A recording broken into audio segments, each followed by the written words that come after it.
Hello friends, my name is Arshpreet और आज हम पढ़ने वाले हैं कि हमारे घर में मोटर्स कैसे रोटेट करती हैं, उसका वर्किंग प्रिंसिपल हम समझने जा रहे हैं आज।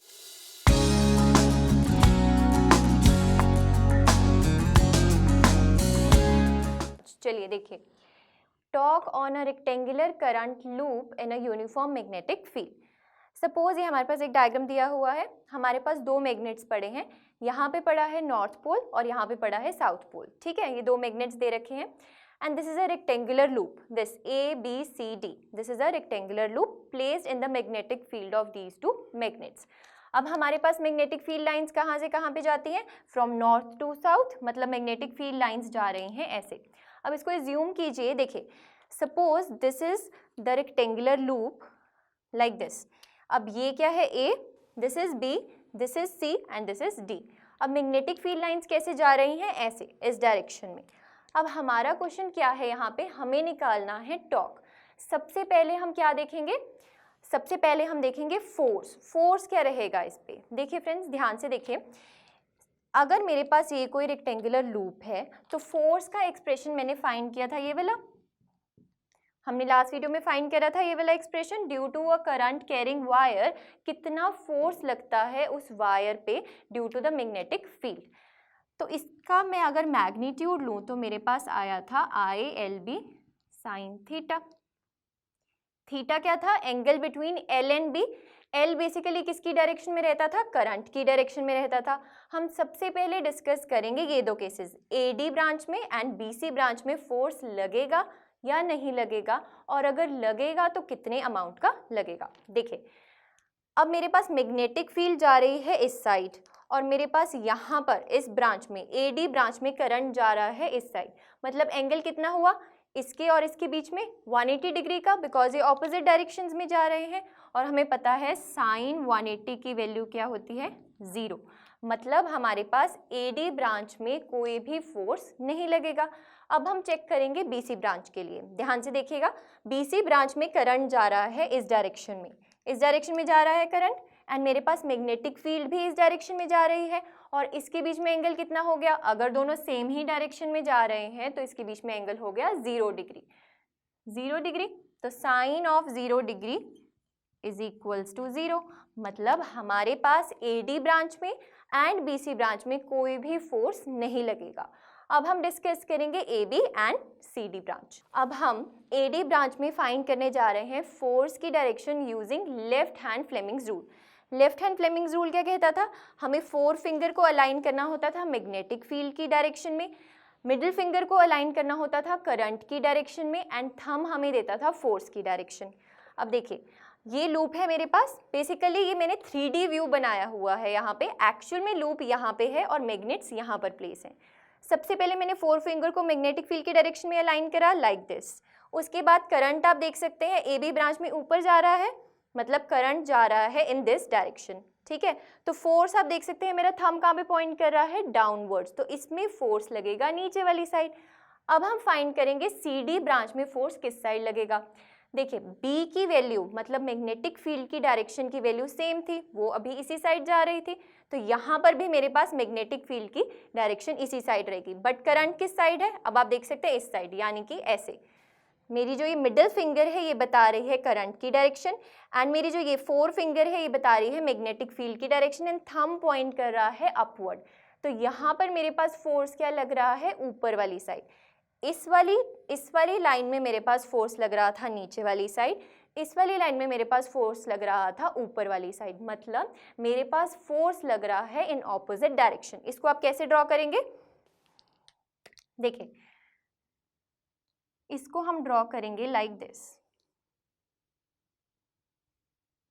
ये था F2 and this was F1, ये मिड पॉइंट था। ये टोटल मेरे पास इसकी विड्थ क्या थी लूप की?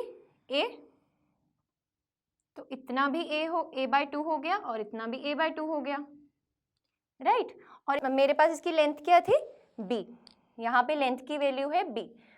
अब ध्यान दीजिए फ्रेंड्स, अगर मैं फोर्स F1 की मैग्नीट्यूड की वैल्यू निकालूं और F2 की भी मैग्नीट्यूड की वैल्यू निकालूं और अगर वो दोनों सेम आ जाएं और उनकी डायरेक्शन क्या है? ऑपोजिट, तो वो क्या हो जाएंगे? कैंसिल। तो मतलब नेट फोर्स तो यहाँ पर क्या हो जाएगा 0, बट टॉर्क 0 नहीं होगा। क्यों? बिकॉज आप देख सकते हैं line of action of this force, इसकी है कुछ इस डायरेक्शन में एंड इसकी है कुछ इस डायरेक्शन में। मतलब ये क्या है? Non collinear forces.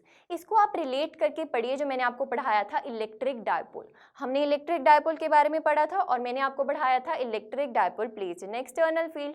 उसके केस में भी क्या होता था? फोर्स तो 0 हो जाता था बट टॉर्क एक्ट करता था, जिसकी वजह से डायपोल रोटेट करता था। इसमें भी क्या होगा? मेरे पास फोर्स 0 हो जाएगा। अभी मैं आपको value find करवाऊंगी F1 and F2 की। उसमें आप देखेंगे मैग्नीट्यूड सेम आ जाएगा, डायरेक्शन ऑपोजिट है, तो फोर्स नेट हमारे पास इसमें भी क्या आएगा? 0 ही आएगा, बट टॉर्क की हमारे पास कुछ वैल्यू आएगी। एंड उस टॉर्क की वजह से क्या होगा? देखिए ये अब मेरे पास लूप था, राइट? टॉर्क की वजह से क्या होगा? अब यहाँ पे फोर्स लग रहा है नीचे और यहाँ पे फोर्स लग रहा है ऊपर, तो टॉर्क की वजह से ये स्लाइटली ऐसे क्या करेगा? रोटेट करेगा। And this is the working principle of Motors. जो हमारे घर में लगी होती है मोटर्स, वो इसी प्रिंसिपल पे काम करती हैं। उनमें क्या होता है? बेसिकली रोटेशन होती है। तो यहाँ पे क्या करेगा? टॉर्क एक्ट करेगा, तो ये रोटेट करेगा लाइक दिस। ये लूप क्या करना शुरू हो जाएगा? रोटेट। सबसे पहले हम कंडीशन करेंगे जब मेरे पास थीटा क्या है? 90 डिग्री। मतलब ये एग्जैक्टली ऐसे पड़ा था और इसके ऊपर कुछ टॉर्क लगा। उसके बाद हम कंडीशन करेंगे कि ये इस स्टेट में पड़ा है केस 2 और इसके ऊपर टॉर्क क्या लगेगा वो हम डिस्कस करेंगे, वो हमारा जनरल केस बनेगा। ठीक है, अब सबसे पहले हम फाइंड करते हैं F1 एंड F2 की वैल्यू।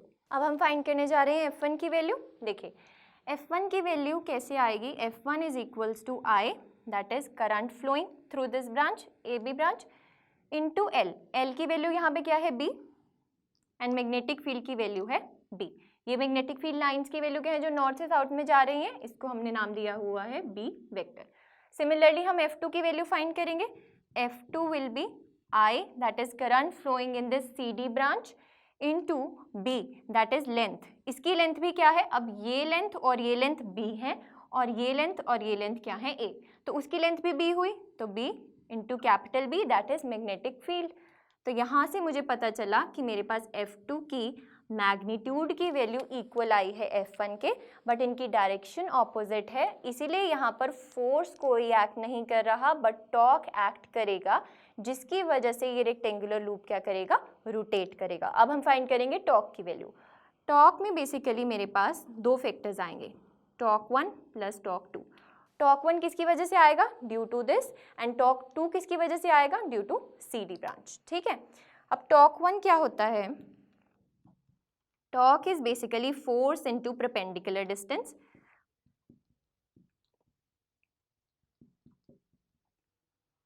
देखिए torque 1 is F1 into perpendicular distance and torque 2 is F2 into perpendicular distance. F1 की वैल्यू क्या है? ये। F2 की वैल्यू क्या है? ये। अब परपेंडिकुलर डिस्टेंस क्या होगा? अब आ जाइए इस डायग्राम पे। परपेंडिकुलर डिस्टेंस यहाँ पे क्या रहता है? दिस। मतलब जहाँ से हमारा फोर्स लग रहा है इन डाउनवर्ड डायरेक्शन, उसका distance from the centre, that is ये। परपेंडिकुलर डिस्टेंस क्या हो गया? A/2। और इसके केस में भी हमारे पास परपेंडिकुलर डिस्टेंस क्या हो गया? A/2। तो हमारे पास टोटल टॉर्क की वैल्यू क्या आ जाएगी? 2 into F into perpendicular distance which is equals to 2 into I small b into capital B into A/2। 2 से 2 कट जाएगा और यहाँ से आ जाएगा आपके पास I/B/A इंटू B। अब ये small a into small b क्या है? देखिए small a into small b, ये क्या हो जाएगा मेरे पास? Area of the rectangular loop. तो मेरे पास टॉर्क की वैल्यू क्या आ जाएगी?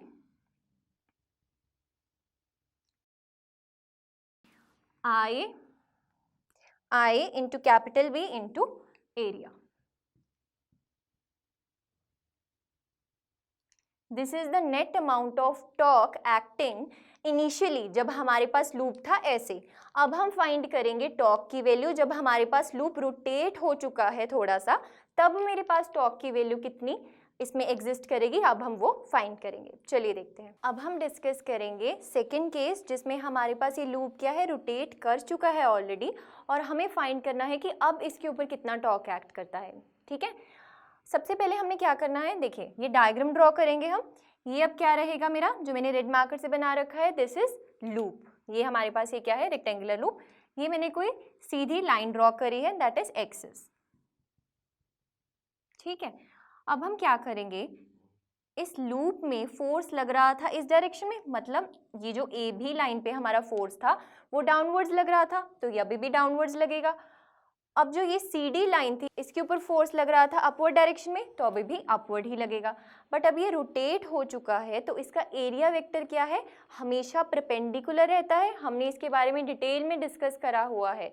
उसमें क्या मैंने आपको बताया था कि area vector is always perpendicular to the surface, बिल्कुल इसके नीचे था। अब हमारे पास एरिया वेक्टर कहाँ पे आएगा, ये रोटेट कर चुका है, तो अब भी इसके परपेंडिकुलर ही होगा बट इन दिस डायरेक्शन। तो एरिया वेक्टर आ जाएगा लाइक दिस। और एरिया वेक्टर हमेशा 90 डिग्री का एंगल बनाता है, लाइक दिस। मतलब ये पूरा एंगल हमारे पास क्या है, 90 डिग्री। सपोज मैं इतना एंगल ले लेती हूँ थीटा, तो ये एंगल मेरे पास क्या आ जाएगा, 90 माइनस थीटा। तो एग्जैक्टली इसके जो ऑपोजिट एंगल होगा ये वाला, ये भी क्या हो जाएगा, 90 माइनस थीटा। तो ये हो जाएगा 90 माइनस थीटा डिग्री। और मैं इस फोर्स की लाइन को एक्सटेंड कर दूंगी ऊपर वाली साइड, लाइक दिस। तो ये एंगल अगर 90 है तो ये एंगल कितना हो जाएगा, थीटा। बिकॉज ट्राइंगल के सारे एंगल्स का सम क्या रहता है, 180। थीटा प्लस 90 माइनस थीटा, तो कितना हो जाएगा हमारे पास, 180।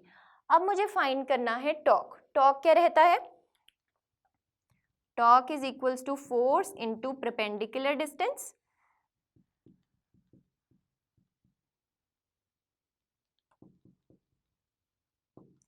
पहला फोर्स और दूसरा फोर्स ऑपोजिट उनका परपेंडिकुलर डिस्टेंस से हम मल्टीप्लाई करेंगे। ये हम फाइंड कर रहे हैं मैग्नीट्यूड।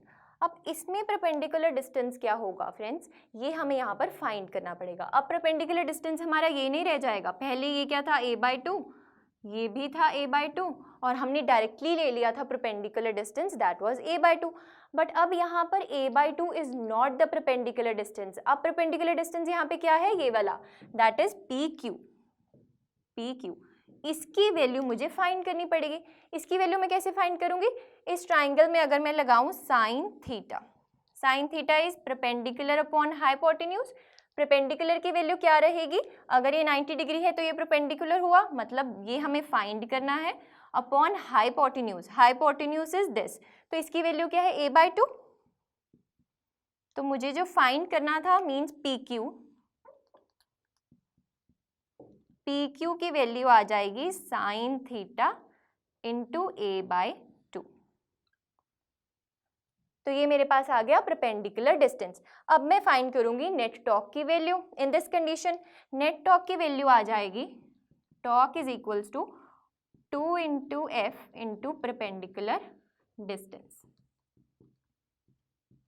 मैंने डायरेक्टली 2 क्यों ले लिया है यहाँ पे, बिकॉज F1 एंड F2 का मैग्नीट्यूड तो सेम था, ठीक है, इसलिए मैंने यहाँ पे लिख दिया 2 इंटू एफ की मैग्नीट्यूड की वैल्यू अभी हमने फाइंड करी थी। एफ के मैग्नीट्यूड की वैल्यू क्या थी, I इंटू बी क्या था यहाँ पर, लेंथ इस लूप की, ठीक है, इंटू कैपिटल बी क्या था यहाँ पे, magnetic field, into perpendicular distance. Perpendicular distance हमने कितना फाइंड किया, ये sine theta into a/2।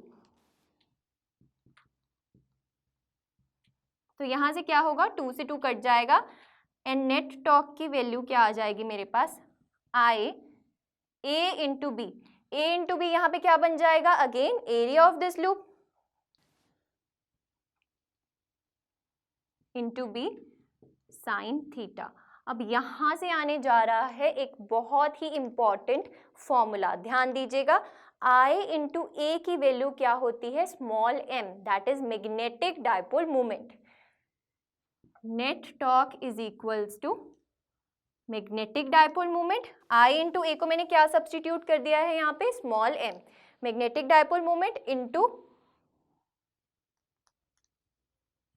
Capital B sine theta.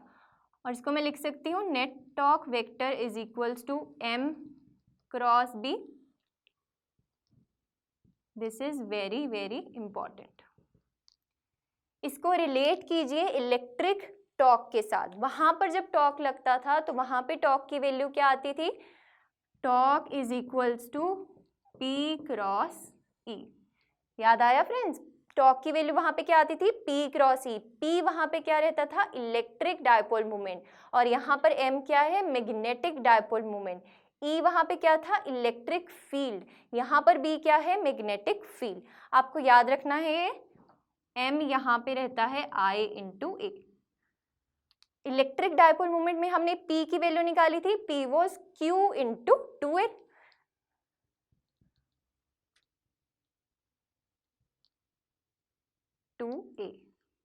To A यहाँ पे क्या रहता था? दो चार्जेस के बीच का जो टोटल डिस्टेंस होता था उसको मैं बोलती थी 2a। आप इसको रिलेट करके समझिए, आपको इजी होगा समझना। देखिए, इलेक्ट्रिक डायपोल मोमेंट में P था और वहाँ पे हम चार्जेस की बात करते थे। अब यहाँ पे हम मैग्नेटिज्म में किसकी बात कर रहे हैं? करंट की। तो चार्ज की जगह हमारे पास मैग्नेटिक डायपोल मोमेंट में करंट आ जाएगा, और वहाँ पे हमारे पास 2a क्या रहता था? लेंथ। यहाँ पे क्या हो रहा है? हमारे पास लूप होता है जिसमें करंट ट्रेवल करता है, तो लूप का कुछ एरिया होता है, तो यहाँ पे 2a की जगह क्या आ जाएगा? Area. So this was all about this topic. इसी के साथ हमारी आज की वीडियो होती है फिनिश। हम नेक्स्ट वीडियो में पढ़ेंगे about moving coil galvanometer. Till then keep revising and enjoy physics and stay connected with me on this channel, that is iWiz Education।